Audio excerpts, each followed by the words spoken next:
እኔ መሰለ ምግብ ሰርታ አበላችሁ አሸነፈችው። አሁን ማንን ነው የምትመርጡልኝ? ታሳንቀኝ ቶሎ ብዬ በፍቅር ገዛኋቸው። አያ አሁን kabajamtoota hordoftoota koo akkuma argitan Ayyuun mo'attee jirti jedhe mucaan. Ayyuun mo'attee jirti. Maalidhaan mo'atte? Mo'aa ishiitiin jechuudha.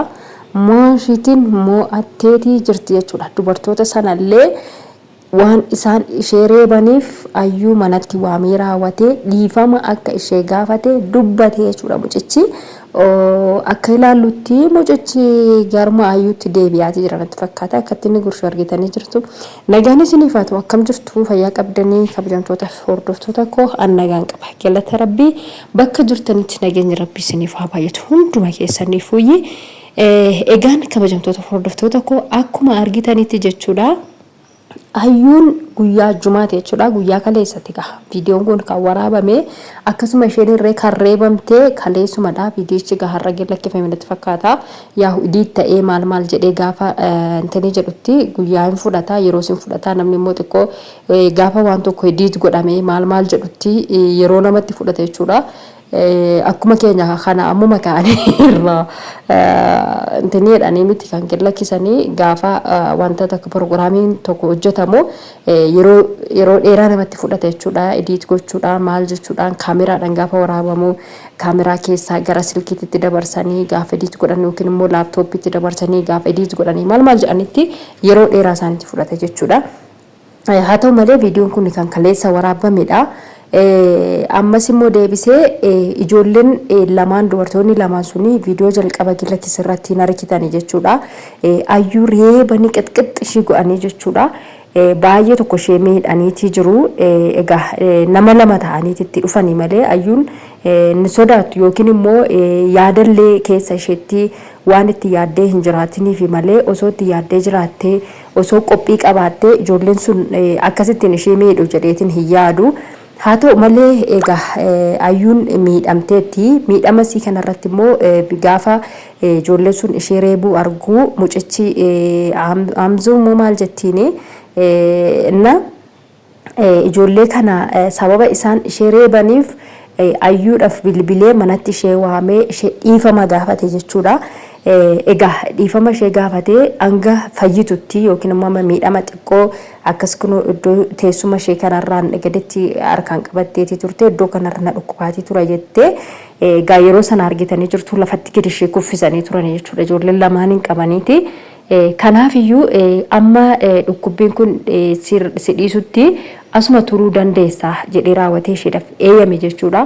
Haa ta'u malee akka carraa ta'e egaa guyyaan boru guyyaan kaleessaa guyyaa Jumaa waan ta'eef Jumaa isaan deemanii salaatanii akkasuma immoo hiriyoota isaallee gara manaatti amma mucaan kun gaafa ilaallu Ayyuu akka jaalalatti dhufaa waan jiru fakkaata jechuudha.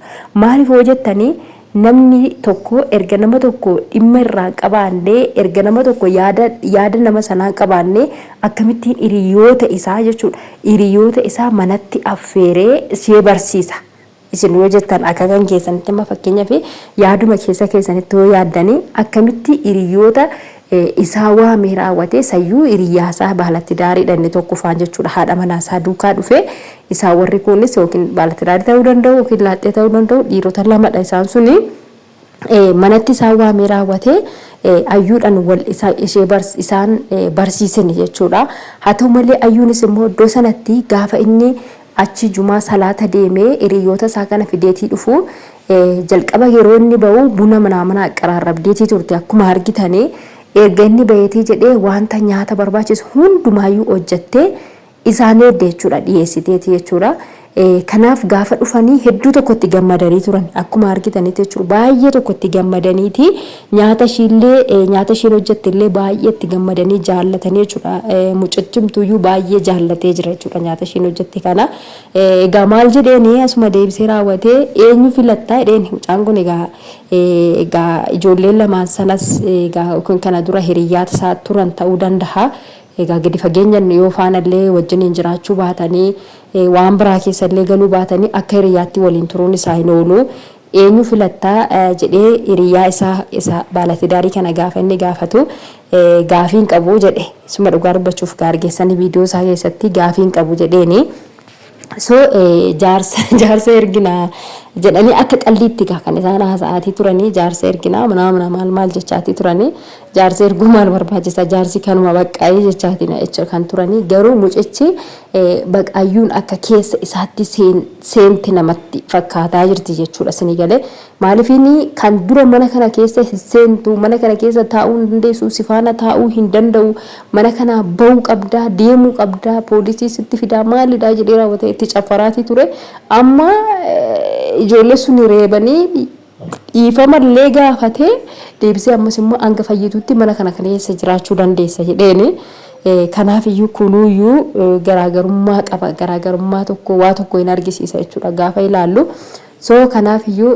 ayyuun milkaa'aa jirti fakkaata gaafa ilaallu akkanumattuyyuu waan milkaa'aa jirtu fakkaata haa ta'u malee immoo iyyuu iddoo kanatti ayyuunis qaaqamaa wayii waan dhaabbata wayii qabaachuu qabdi garanattis garatittis utaaluu baattee dhaabbata qabaattee mucaan kun nama amantaa isaa jabeeffataadha amantaa isiis yoommoo lakkii amantaa hiyyas dhiisuu hin danda'u kan jettu yoo taates immoo amantaa isaas isaaf kabajjee kan innis immoo kan isheedhaaf kabajee dursanii namni tokko waan tokko keessa osoo hin galin wanti irra caalli tokko kanadha waan ta'eef kana sirreeffatuu qabdiyyuu jechuudha osoo waan biraa keessa hin galin isa kana sirreeffatuu qabdi haa ta'u malee immoo ammas deebistee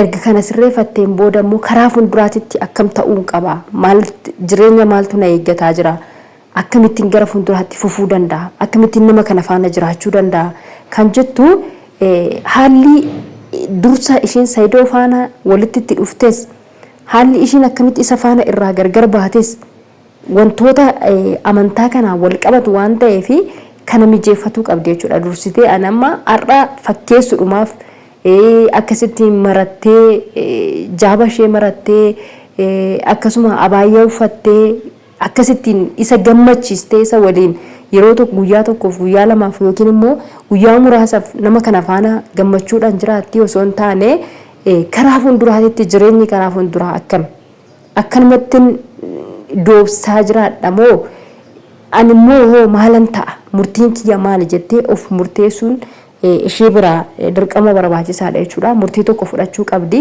malee akkanatti amma fakkeenyaaf kaleessa kunoo argitanii jirtu akkasittiin bareeddee abaayyaa ishee uffattee jaaba ishee godhattee bakka baay'ee bareeddee jechuudha kan jara kana faana turte jarichitti gammadanii nyaata isheen hojjette illee nyaatanii gammachuudhaan ishee nyaata isheen hojjette kana nyaataniif jechuudha buna danfistee buna ishee wajjin dhiyaatanii bunicha sanas dhuganii haala gammachuudhaan innillee gammadee gammachuu sanaan waliin dabarsanii jechuudha so kana qofa osoo hin taane immoo karaa fuulduraatti jireenya karaa fuulduraa yaaddoo taate kana mijeeffachuun dirqama ishee barbaachisa jechuudha kun